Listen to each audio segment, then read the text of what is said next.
smoke the dizzy, but we can always share some disease. It's just a cup in time. This song doesn't have to run. Life's all of us, not every moment we can be feeling fine.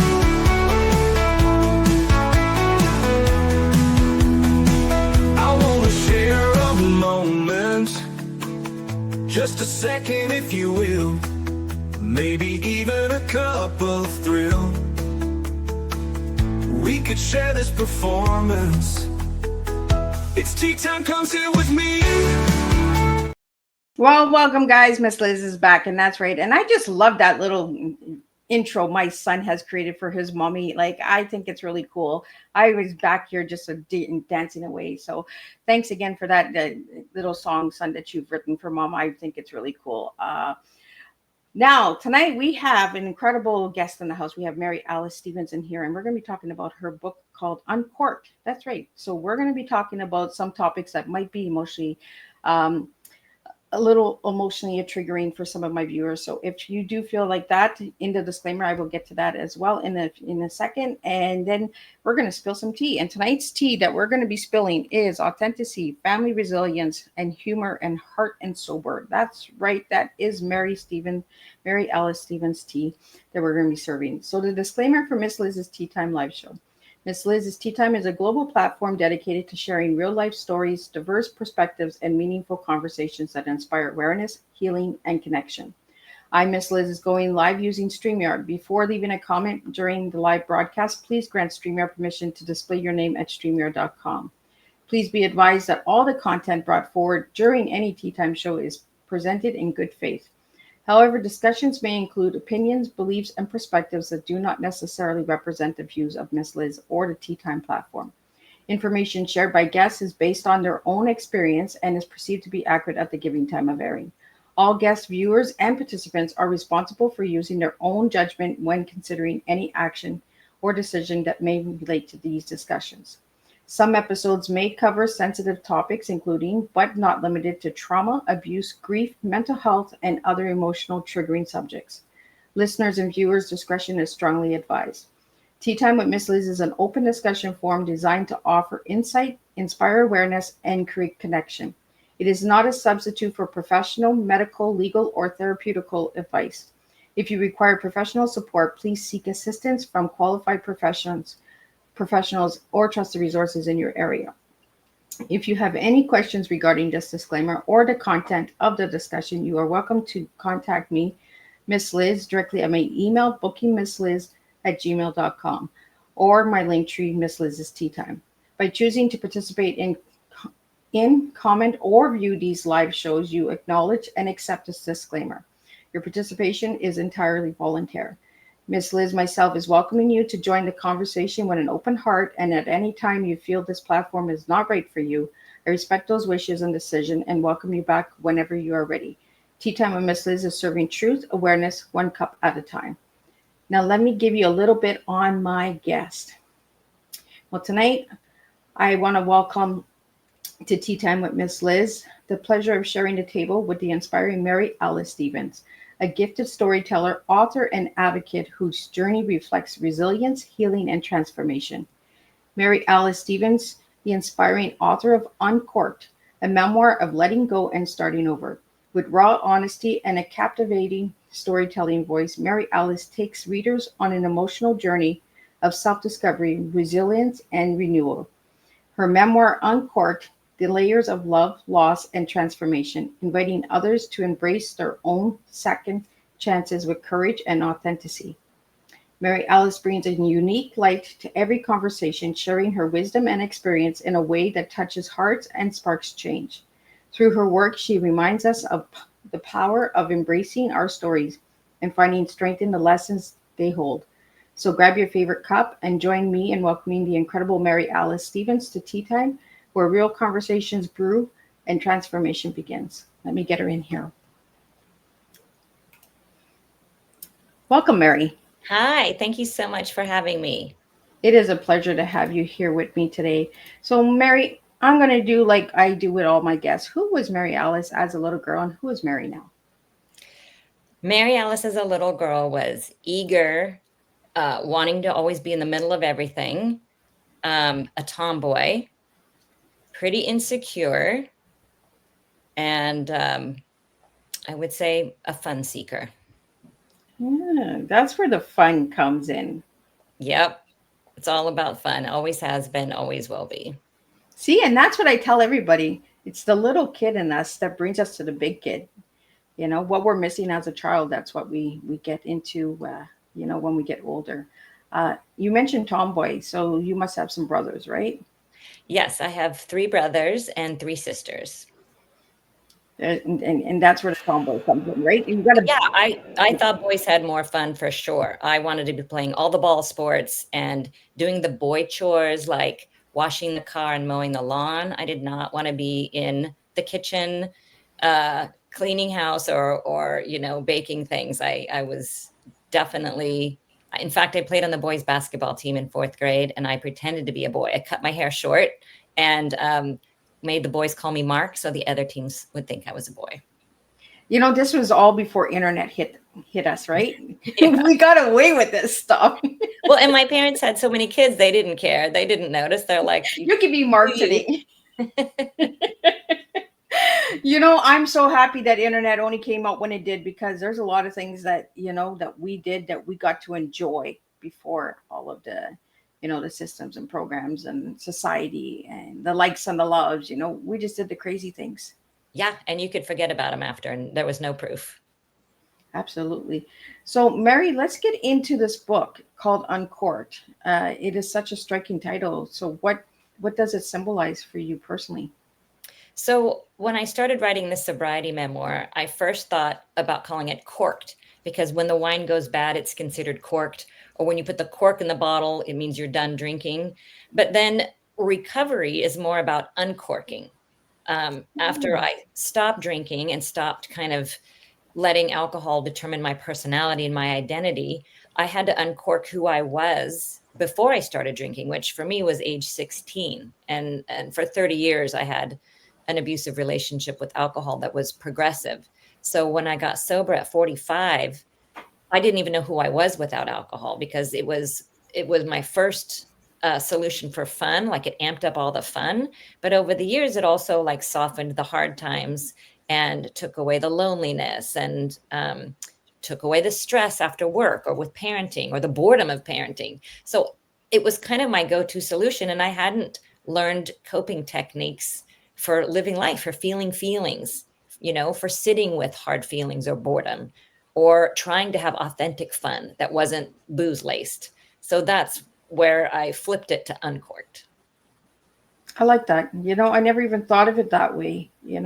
Uncorking ourselves. Breaking those habits and patterns and stuff. We have a question that just came in for you, Mary. Did did your drinking start at home? Well, kind of. No, it started in a 7-Eleven parking lot, to be very precise. I was going to a high school party and, dumped out half of the big gulp of Coke, poured in Bacardi. And so it started at high school parties. Um, I grew up in an Irish Catholic family, so we did have alcohol at all the celebrations. And once we were 18, we were allowed to join at home and have a drink with the family at cocktail hour. But I was my dad's bartender's assistant since I was little, and I would get up on a high chair and put like the maraschino cherries and the Manhattans and the olives and the martinis. So it's been around my life, my whole life. Yeah, because a lot of alcoholism in families, like the generation cycles, and that usually start from home, correct? Hmm. Um, so I want to get it out there for my listeners out there, that not all alcoholism starts at home, but some does. We definitely have the gene in my family. So by reading this book, how does your family feel about the book? Well, luckily my parents have passed away. Um, not not that I spoke ill of them, but they're so private and old school that the thought, I think, of airing my laundry might make them uncomfortable. Like, just the fact that I did anything that was not legal, let's say. I don't think they would have liked. I did tell my dad before he died that I was writing this book, and he said, you know, he was proud of me for doing that. But I'm glad he didn't have to read it. And my siblings have all been very supportive. Well, that's nice when you got the support, right? Especially when you're uncorking yourself and doing the recovery. It's a lot better when you have support system as well. It's so important, and I don't take it for granted. I mean, my husband has been super supportive.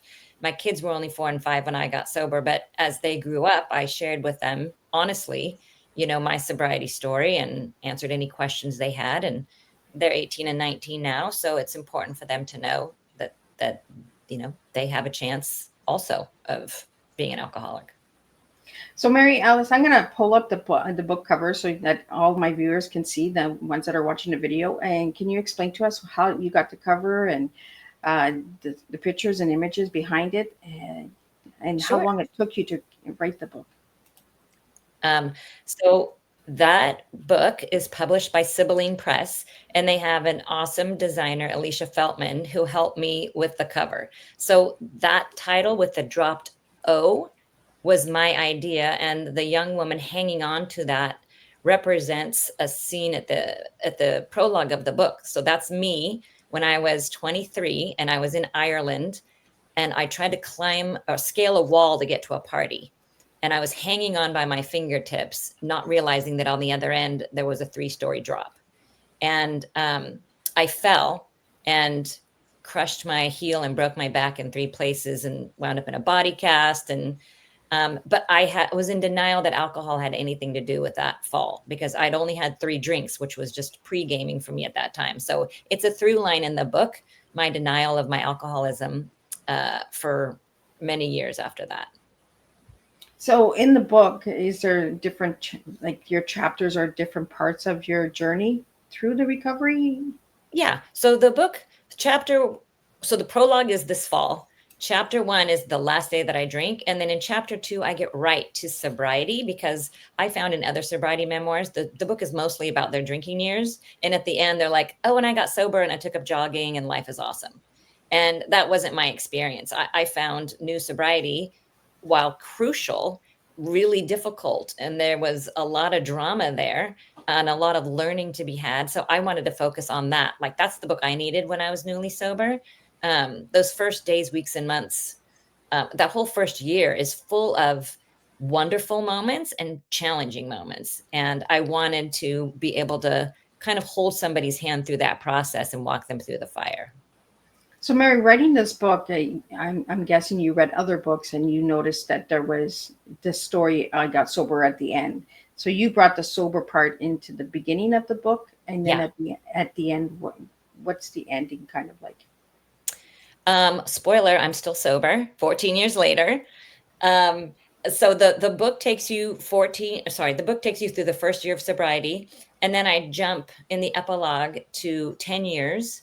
And then it was actually 11 years, when I was 11 years sober, that I went back to Ireland for the first time since my fall, 34 years later. And I had my husband and my kids with me. And I kind of had a life reckoning at the wall where I fell. So, Mary, when did you know that you had a problem? So I secretly knew I had a problem for a long time. And when I say secretly, I mean, I certainly didn't talk to anybody else about it. And I had a hard time admitting it to myself, because I didn't want to quit. I just thought life was going to be so miserable without alcohol, which may sound crazy to people who don't have a problem with alcohol, but it's an addiction for a reason. It gives you something, right? It was my best friend for so many years, but it was terrible. You know, I was blackouts and hangovers and risky situations. So I had to quit. And now I forgot your question. Sorry.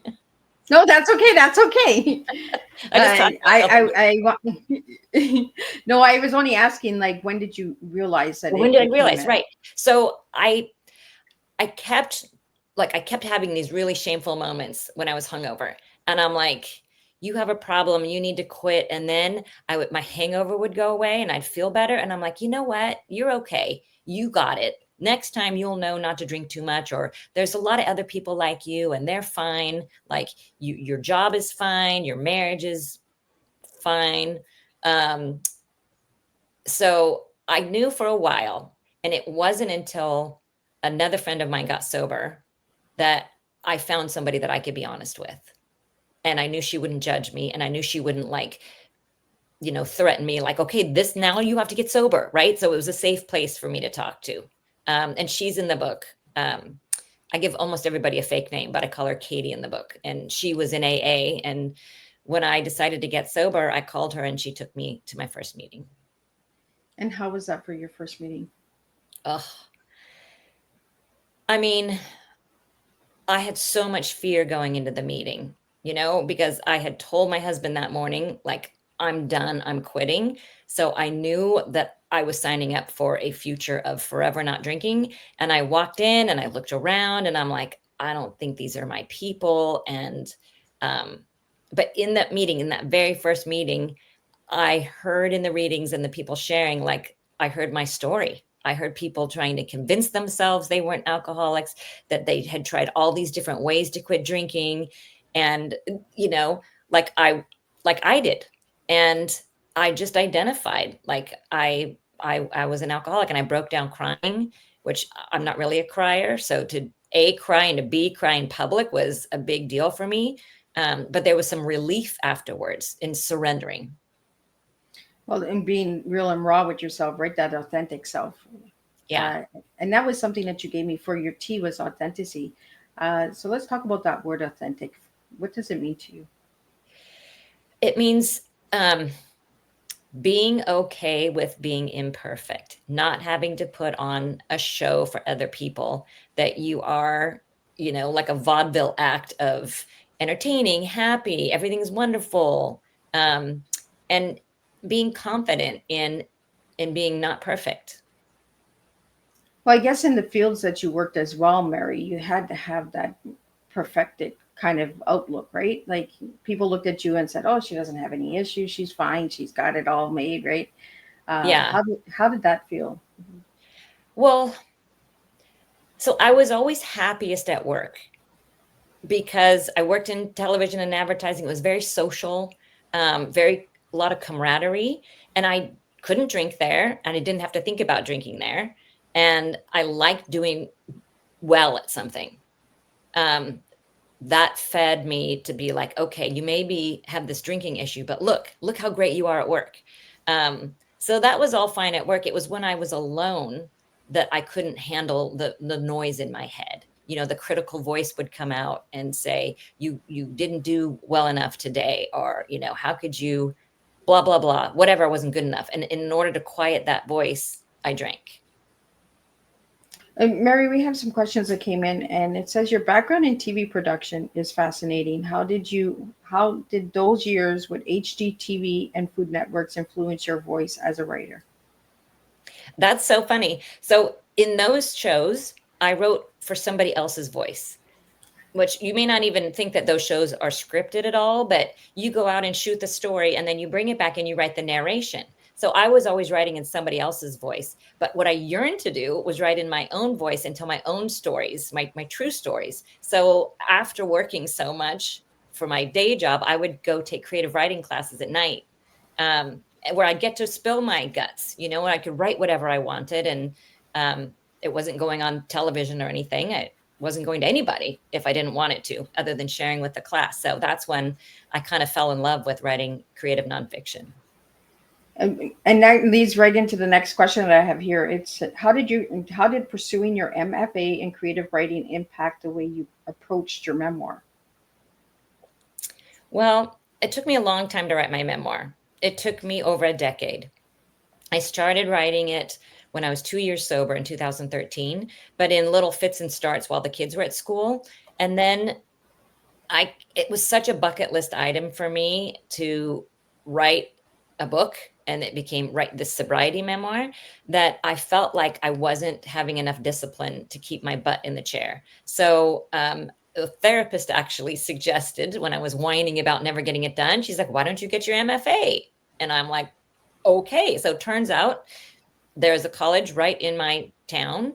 They had a low residency MFA, which is meant for people who have day jobs, even though I didn't have one. And I did the 2-year program from 2022 to 2024. And I went from kind of a loose, rough draft to a finished manuscript. But even still, that took 2 years to get that done.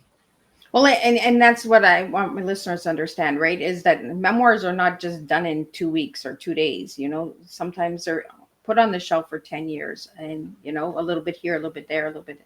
So putting it all together, how did that feel like once you started seeing it come together? Oh, it was amazing. And I really needed that time because sobriety, the first step is quitting drinking, but emotional sobriety takes time. It's such a huge life change. And for me, I drank for 30 years, right? So this wasn't going to be an overnight change for me. So I'm 14 years sober now. I'm still learning. I'm still growing emotionally. So had I finished that book quickly, it would have been a different book. It wouldn't have been as deep, I don't think. So I needed the time to get it done. And we have a question that just came in for you, Mary. How did it feel to hold your book? It felt awesome. It still feels awesome. I have one right here. I can't believe that I have a 3D, example of my blood, sweat, and tears over all those years. I'm really proud. There's something like when you open your own work and you feel it's really empowering. Like it blows your mind away. I know when I wrote my books, I was just like, when I opened the boxes, it was like a Christmas gift, right? That you asked Santa for that Barbie doll that you wanted, or that bicycle. It was like, oh, I got it. I really got it. I really did it. The craziest moment for me was I was going to do a reading at a bookstore, and it was my launch. I'd just been published, and I got there early, and I was sitting in the parking lot, and I saw a woman walk out with my book tucked under her arm, and I didn't know her. And I'm like, that's it. That's all I needed. I'm so happy somebody bought the book that doesn't know me, and I hope they'll get something from it. And I was ecstatic. And what do you want your readers to get from this book? I want them to get what I wish I knew before getting sober, that you will have a better life in sobriety, which I did not believe. You'll have a better life. You can have fun, authentic fun in sobriety, and you will learn so much about yourself. It's just an emotional journey that I think keeps giving. The more years I have, the more I understand who I was, who I am, and who I can become if I point my compass in that direction.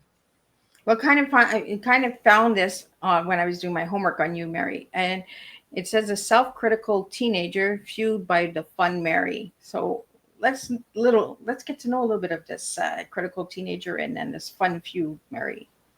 Yeah, I've talked to other alcoholics who feel like they were just born feeling less than. It's similar to a chip on your shoulder, but it's not like you're angry at other people. You're more like you just don't feel like you measure up to everybody else. And that's kind of a heavy horsehair sweater to wear, Mm-hmm. I like that. And it still pops out in me. That self-critical voice still pops out. But now, I did the 12 steps of AA. I kind of have a toolkit for managing that self-critical voice. And I can put her back in her place now. I can put her away, tell her to go take a hike. So in that toolkit, is that where the fun fuel Mary is? The fun Mary disappeared for a while in early sobriety. I will say that for sure. I had an awful time trying to socialize, an awful time trying to parent, without my little glass of wine. Do you know what the witching hour is? No. The witching hour is when it's like it coincides with happy hour. So my happy hour used to be like 5 to 7 p.m. It's also the time that toddlers tend to lose their business. They get a little cranky, right? And it makes the mom get a little like this. So I had to deal with those without my little handy helper, mommy's helper, my glass of wine. It was really difficult. So I had to learn to feel my feelings and focus on gratitude, not think about what I gave up, but think about what I'm getting. And I learned to be so much more present with my kids and much more honest with my husband and friends. And I started learning to enjoy my own company. And then authentic fun Mary kind of kicked in. And what does the fun Mary do? Fun Mary's fun looks a little different than it used to. and I can remember what I did the next day. But I still like socializing, but I used to be the more the merrier, big party type. Now I like a nice dinner party, you know.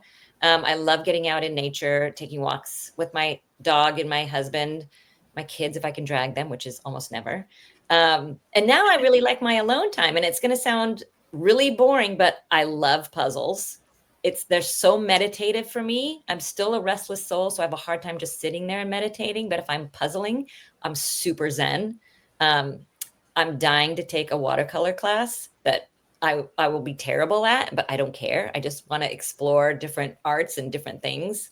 I like cooking. Like I'll get a New York Times recipe and I find that creative, just following the directions and being like, wow, I actually made that.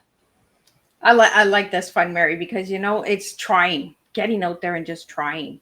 There's so much that we live with regret because we're just too scared to try it. We're just like, oh, we're not good at it, so we're not going to even try it. But like you just said with the watercolors, I know it's not going to be great, but you might surprise yourself. You might be like, whoa, Yeah. I'm the new Picasso. Yeah. And I mean, that life is about exploring, right? Like I always have this argument with my husband. Every time we go on vacation, I'm like, this was awesome. And he goes, great, let's go here again. I'm like, no, there's too much world to see. We've got to keep going. You'll never recreate that first feeling, that excitement of discovery. So I think that's been a fun aspect. Is that what got you into the HGT and the Food Network? Was all the different colors and flavors that came into it?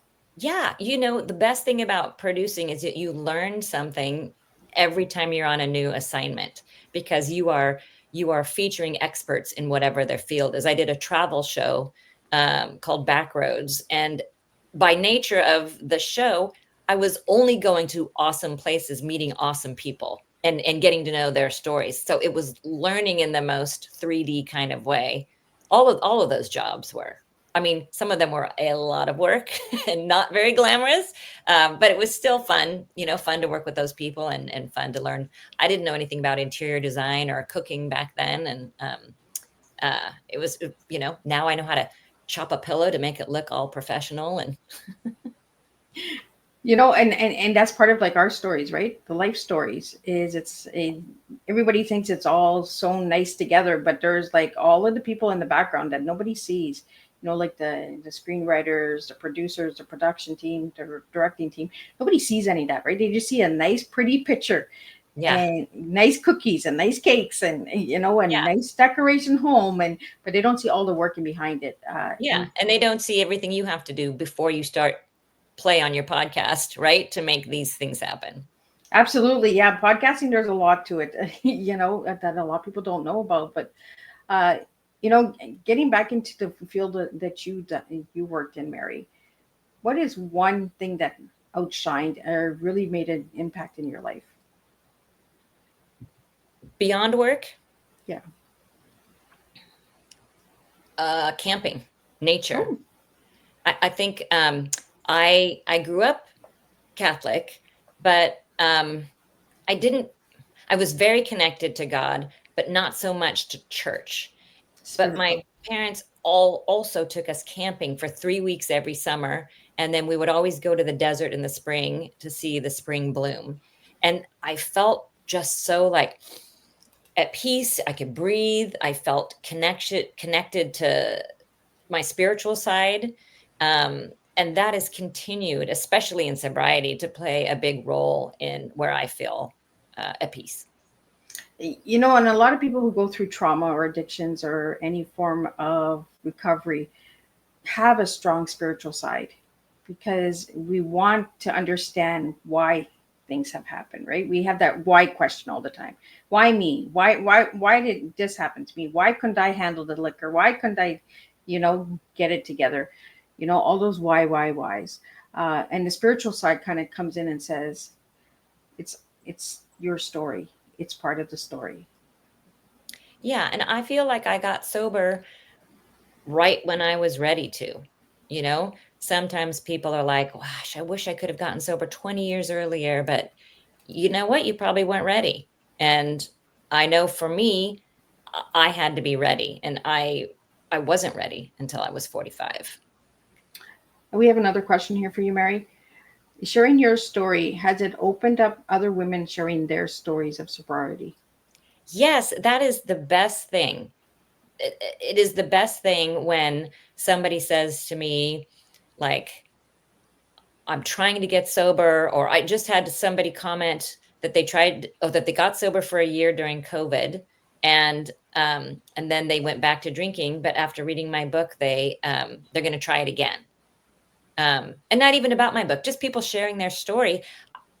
One alcoholic talking to another is how we help each other out, and stay sober. And Mary, why do you feel that women are not sharing their stories more on sobriety? Well, I'm not an expert on the publishing industry, but from what I understand, there tend to be more male authors published than female authors. Um, I'm also going to guess, but I don't have any facts to back this up. There's a lot of shame for women because we're moms. And to admit we have a drinking problem is basically like saying, hello, Child Protective Services, come get me, right? Where dads don't have that stigma. Um, so I'm just guessing that that might be part of it as well. But when you look at the advertising industry, women are so targeted. You're taught that you can't relax without a glass of wine, or you can't celebrate without a glass of champagne. And I think overall, the numbers of drinkers are going down, but the number of women drinkers are going up. Yeah. And the next question I have for you, Mary, is what was the most challenging part of turning the lens inward and sharing your own story? I would say writing about other people was hard. I've always been an open book, and I didn't have any problem spilling my guts on the page, but writing about other people, because you can't just write about yourself, right? That would be a pretty boring story. And nobody lives alone. Nobody's an island. So you have other people. So managing other people's privacy while still sharing my story and how other people have impacted my sobriety, both negatively and positively, I had to do it to tell my story. So that was the hardest part, is, you know, changing their physical characteristics enough so they wouldn't be recognized, but staying true to what happened and how I felt about what happened. Well, that has to be hard, right? Because you want to share your story so bad, but then you have to protect others, right, from getting hurt. Um, when you're writing your story, was there anybody that said, "Hey, that is me" in the book? Not yet, but my book has only been out less than a month, so Oh, we'll see. so we're good, right? It's only 30 days, Liz. Like, talk to me in 6 months and see if anybody notices that it's them. My Uh, hope is my hope is people don't recognize themselves, because it wasn't my intention to embarrass anybody, but it was my intention to show other people, like, hey, there are going to be people in your life who don't show up for you and make this harder for you, and it's part of the game. But there are other people in your life who you haven't even met yet. They're going to have a huge impact on your sobriety. and the people that didn't show up, and we have these expectations in life, right? That we expect certain people to show up, or certain people that notice that there's a red flag or something is off, but those people don't notice, or they turn a blind eye to it. How did that feel? Awful. Really, I was really, really hurt, by one friend in particular who I was I thought we were close. We had our little kids together, and granted, all of our socializing was around drinking. Um, and when I stopped drinking, I expected her support, and I expected our relationship to continue for a long time. Our kids had our whole lives to grow up together. And, she kind of dumped me like a hot potato. And it really hurt. Well, it's kind of like saying you're not the fun girl anymore, right? So, Yeah. Yeah. And, or maybe she had issues with her own drinking, and maybe I was a mirror that she didn't want to look at. I don't know. and see, that's something that we don't talk about, is that mirror, right? Why a lot of people that we expect to be there for us don't show up for us. It may be the mirror that they're afraid of, right? Because it's something they have to reflect on and see it for themselves as well. I was guilty of that. My friend, who I call Katie in the book, she got sober 4 years before me. And I was like, I don't want to hang out with her unless I'm not drinking. So she became my daytime friend. Like we would go out to lunch or something. But at nighttime, I'm like, I know I would rather be drinking, and I feel self-conscious drinking in front of her. So I'm not going to hang out with her at night. And how is that for you now, Mary, going to events and in gatherings where there is drinking? I mean, now 14 years in, I'm good. I if I feel like, you know what, there's a point in the night where people are getting drunk and I feel disconnected from them, I will just bounce. Or I'll tell my husband, like, I think I'm out. If you want to stay, that's great. If you want to come with me, that's great. And we have a very good open relationship about that. One of my listeners, I guess, has checked your book out, and they said your story is described as humor, heart, and sober. How do those three elements show up in your journey? Well, so I have always appreciated a good sense of humor. My family, we all grew up with a good sense of humor, but maybe to a fault. Maybe I was a little too self-deprecating, which one of my therapists, I didn't have multiple therapists at one time, but I am of a certain age. So over the years, she pointed out that my sense of humor was a defense mechanism. Um, so putting that aside for a minute, I still find it important to laugh at yourself. And there are situations in early sobriety that are laughable. Like I went to a 3-year-old birthday party, and the mom knew I was coming. She knew I had an hour drive, and I had never like, I never want to drive to your house. It's too far. And you better have my favorite Chardonnay waiting for me if I come. So I was maybe a week sober, and she didn't know. And I come in and she pulls up this bottle of Chardonnay out of the cooler. My mouth is still watering. Like the ice chips were dripping off of it and it was all oxidized, and she was swinging it back and forth. And I was just like mesmerized, you know? And she's like, look what I got just for you. And I'm like, no. And she was like, what? Why? And then I was like, oh my gosh, I can't tell her the truth right now that there's a party going on. So I said, I have a bladder infection. And she's like, oh, okay. And she pulled out a juicy juice box that she was serving to the 3-year-olds. That was the only thing non-alcoholic she had to offer. And I had to walk around the party with this damn juicy juice box. And I was just like, it's ridiculous, you know? You blame it on the bladder, right? The I bladder know. I problems. was the first thing that came out of my mouth. But you just have to laugh at those situations. And so, I mean, and you have to find the humor in sobriety. And there is a lot of humor in sobriety. Like there's so much community around it now, whether you're in Facebook groups or Instagram or AA or any group, there's a lot of humor, and you find people laughing at things that other people would be shocked at. But if you're in our boat and you've done really stupid, embarrassing things, you can laugh about them with these people and they get you. Yeah. Well, we said that this afternoon, with this afternoon's tea time, right? It's a coping mechanism. When things get a little too heavy, we kind of just throw that joke in there, right? We kind of Yeah. just swing it in. And people are like, that's not the right time for this. But for us at that time, it is the right time, you know? So, And I think I've learned to balance it better. I think I now am able to tap into, okay, this is a hard feeling. Just sit with it, you know, and whoever you're with, just be that, be authentic with them. You don't have to make a joke out of it and make fun of yourself or whatever. Like it's okay. I didn't think, I don't know. I think when I was drinking, I didn't have the confidence that people would like a flawed Mary. And now I'm like, that's ridiculous. Everybody's flawed. And you feel closer to somebody when they share their flaws with you, right? let's talk about that letting go and courage and confidence and all of that. Where did that all come in? Like, was that? I think getting sober is about the most courageous thing somebody can do.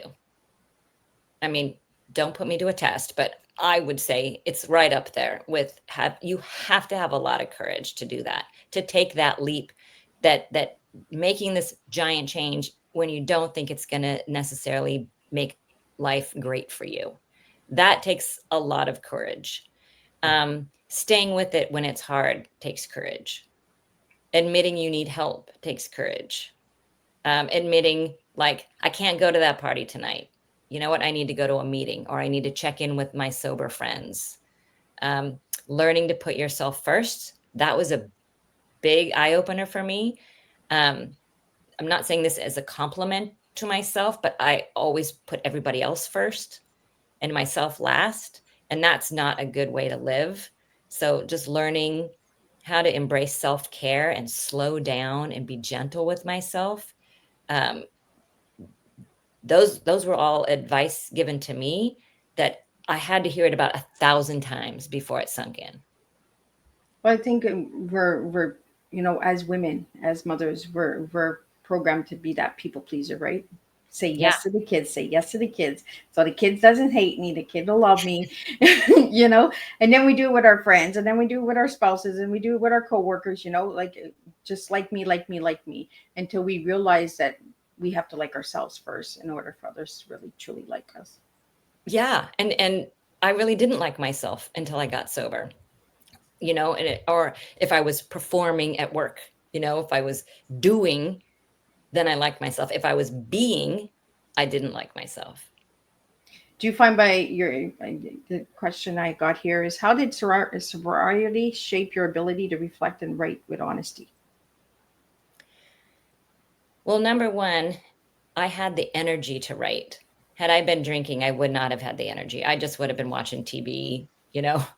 Um, but because I went through the 12 steps, um, honesty is a huge focus. And part of that is writing. So you have to write out, your personal inventory. So all the things that have triggered you, maybe things that you've done wrong or people have done wrong to you. So, and going to meetings and sharing super honestly with other people and hearing their honesty, it's so freeing, that I think that gave me permission in a sense to just start writing. And they tell you to write like nobody's going to read it. Like that's the only way to write authentically. And when you're doing nonfiction, right? Memoir, you got to leave your critic at the door and you got to write like nobody's watching. And you worry later about what people might think about it. So I think I did a good job of just staying focused on my story, as if I was telling it to myself and not worrying about um, anybody else's reaction to it. Mary, sharing this story tonight, it for me, we talked before, it it lets me know that it's okay to feel, that tightness once in a while, and letting that free writing honesty onto the paper, letting it out, right, releasing it, and letting go.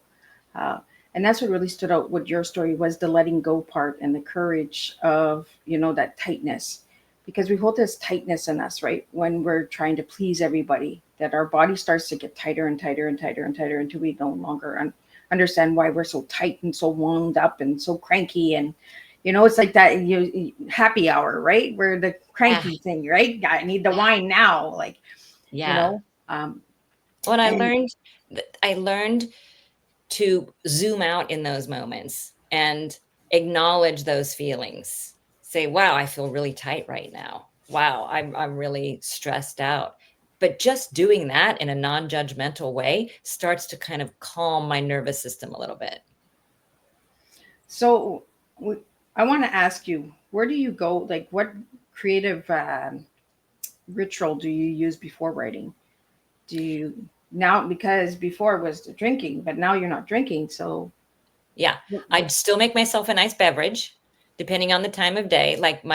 When I was in the zone writing the book, I would wake up still in my robe, make a really nice cup of tea, get on my couch, put my feet up. My dog would jump on my lap, and then I would kind of scooter away to put my laptop down. I'd light a nice scented candle, and I would just write until I got hungry, or had to get up to do something. But I would get in a good few hours that way. and the reason why I asked what your ritual is because different writers have different rituals, right? And sometimes because of sobriety, the first thing you want to do is grab a glass of wine, right, and then sit Yeah. down, start writing, start journaling, and then you're like, oh no, this is the opposite of what I got to do. Yeah. Oh, So luckily for me, I was a morning writer, so I didn't even, a glass of wine wasn't in the cards anyway. And then I had to write in the living room, even though I had this desk, which I'm sitting at right now, which is ergonomically correct and where I should have been writing.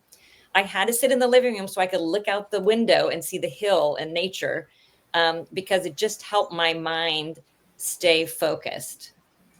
Sitting at the desk felt too much like work, and sitting on the couch watching nature go by felt just like I could get into this joyous space. So Maybe writing in the goofy word, but you know what I mean, like a productive, creative space. yeah. Well, you want to be comfortable, right, when you're writing because you're releasing heavy stuff. So you don't want to be in a heavy spot and then have to release heavy. Yeah. Yeah. So you mentioned tea and candles. So is there a certain flavor or scent that you use that In the calms you? morning, it was Lady Grey with almond milk creamer.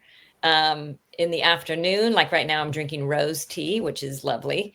And then the candle, it just has to be like a real clean, light floral scent. Nothing too overpowering, just something that makes me puts me in a little bit of a vacation mood. There we go. Vacation. And where would you like to go on vacation, Mary? Oh my gosh. Well, I'm going to Canada. Well, I'm going to become an empty nester in a couple of weeks. And my husband and I are going to Canada with another couple for a little empty nesting trip to Banff and Lake Louise and Jasper. And I'm Oh, nice so areas. excited. Beautiful areas. You're going to enjoy yourself. And got to Yeah. check out those springs and the waterfalls. I'm telling you, it's a beautiful area. Oh my gosh. I love both of those. I love any body of water, but hot springs and waterfalls are top two. Yeah. Beautiful area. You're going to enjoy yourself for Yeah. sure. I'm excited. So, Mary, if you could describe your book Uncorked in one word, how would you describe it?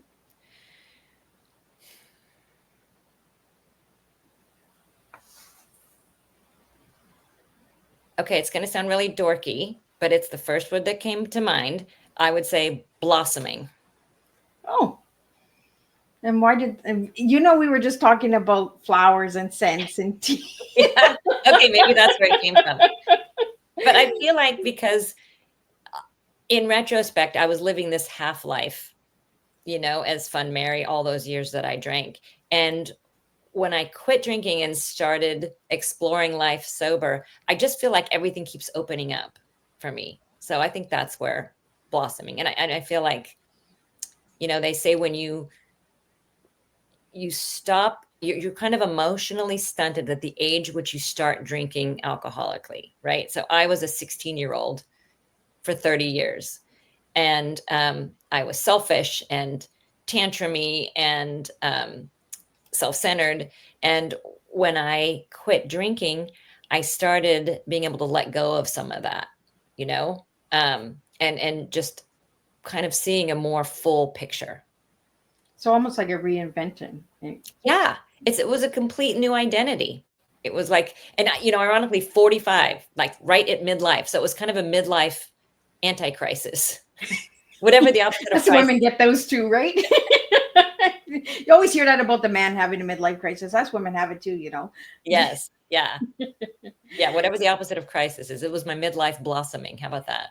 There we go. There's a blossom and reinvention. Midlife reinvention. I like that better.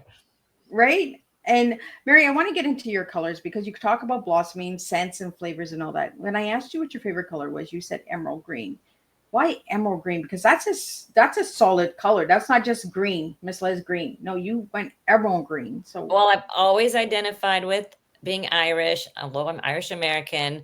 I spent a year in Ireland, and I mean, the greens there are so beautiful, and it's nature, right? There's also a lovely emerald green jewel, but that just feels like home to me. That color. are you a Taurus? I'm a Virgo. Oh, My birthday's tomorrow. Oh, well, happy birthday. Thank you. You know what? I'm getting a lot of birthdays this year with my tea time guests. I have a guest that's coming next week and it's his birthday too. And I'm just like, well, I'll be celebrating your birthday with you. So Well, that's good. I get to celebrate a day early with you, Mary. This will be my kickoff event. Right? And yet the word that you gave me to describe yourself was resilient. Why that word?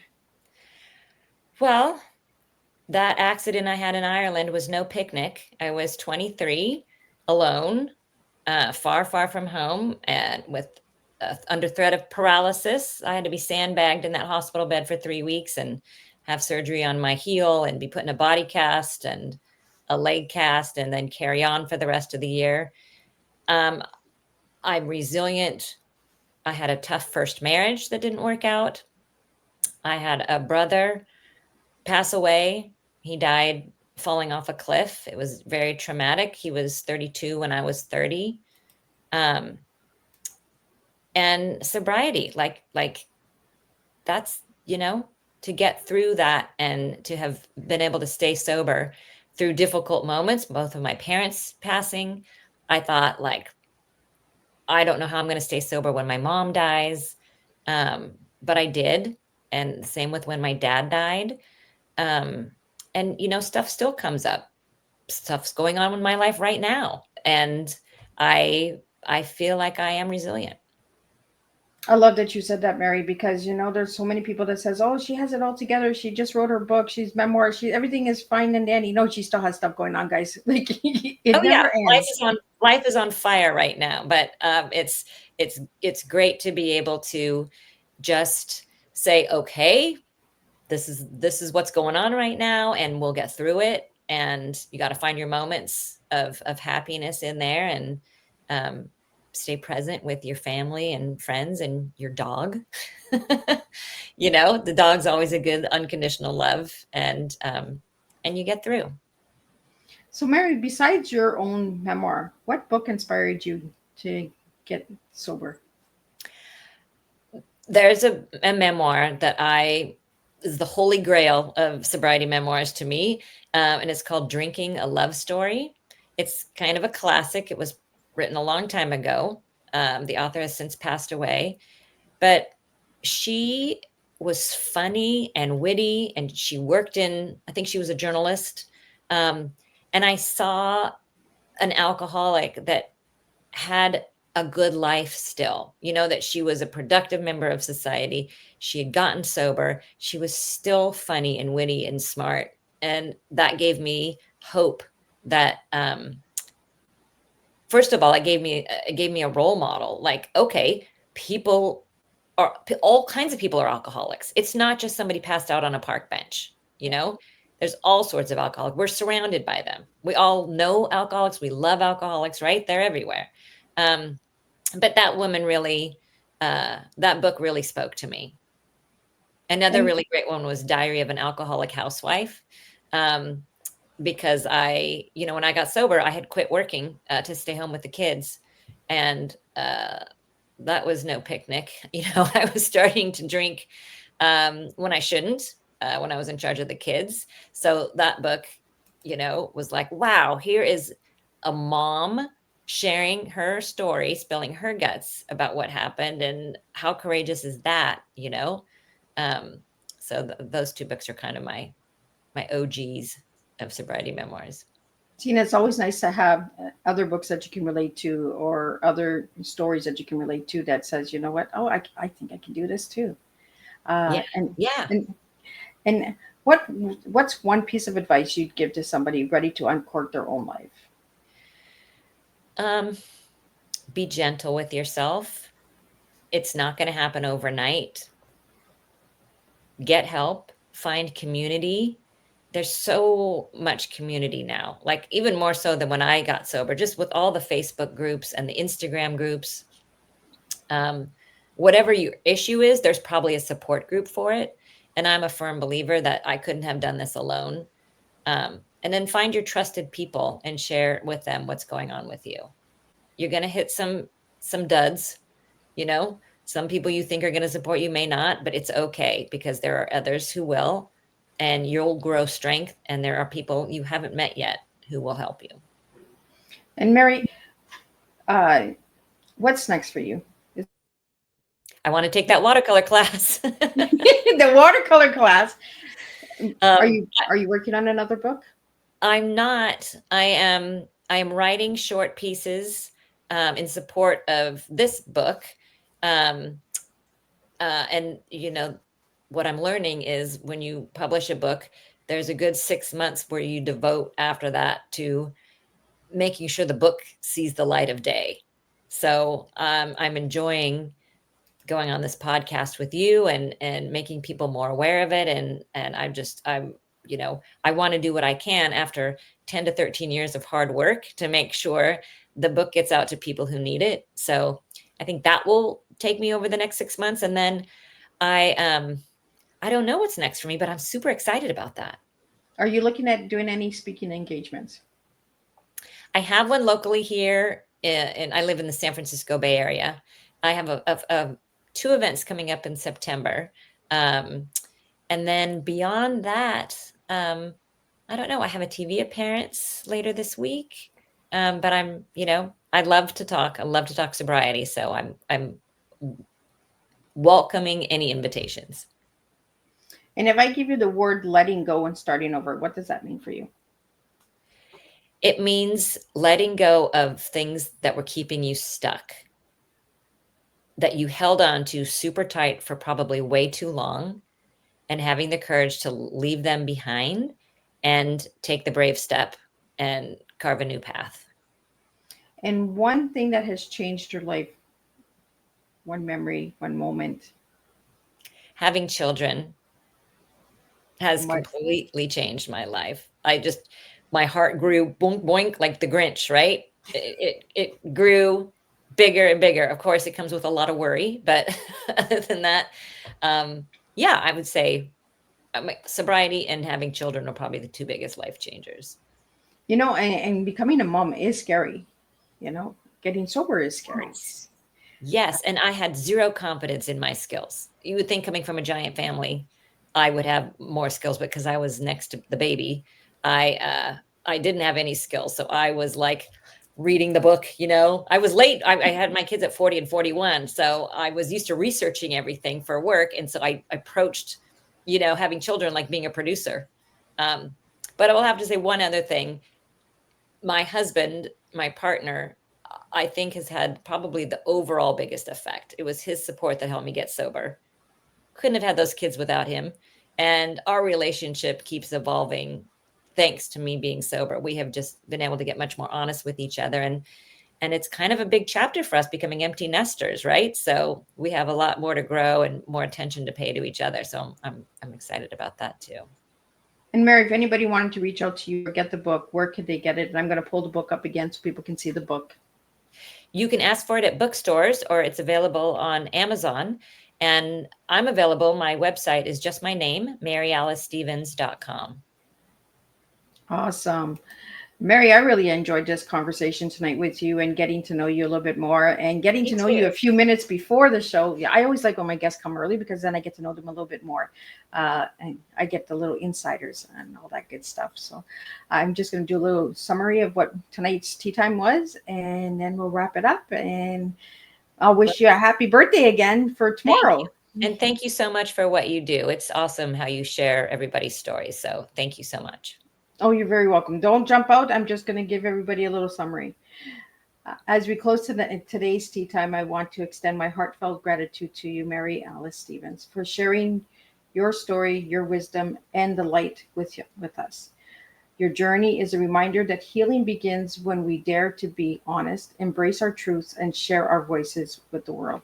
Mary Alice, your courage and insight have not only inspired us, but have planted seeds of hope and transformation that will continue to grow long after today's conversation. This tea time was a celebration of courage, healing, and hope. Mary Alice Stevens reminded us that letting go is not about losing.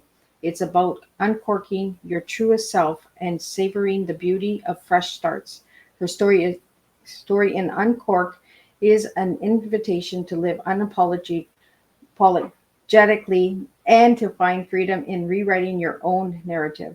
Thank you to everyone who joined us for this powerful tea time. Reminder, every story has the power to heal, and every cup shared brings us closer to understanding, unity, and change. And I want to really thank everybody for tuning in and supporting Mary on this journey. And if you'd like to know more about Mary, check her out on her website again. And I will be back on Thursday with 2 more incredible guests, and we'll do this all over again. And I want to thank all of my listeners on Instagram. I see you guys on YouTube, Facebook, LinkedIn, all of that. Without all of you guys, I could not do this. So thank you again.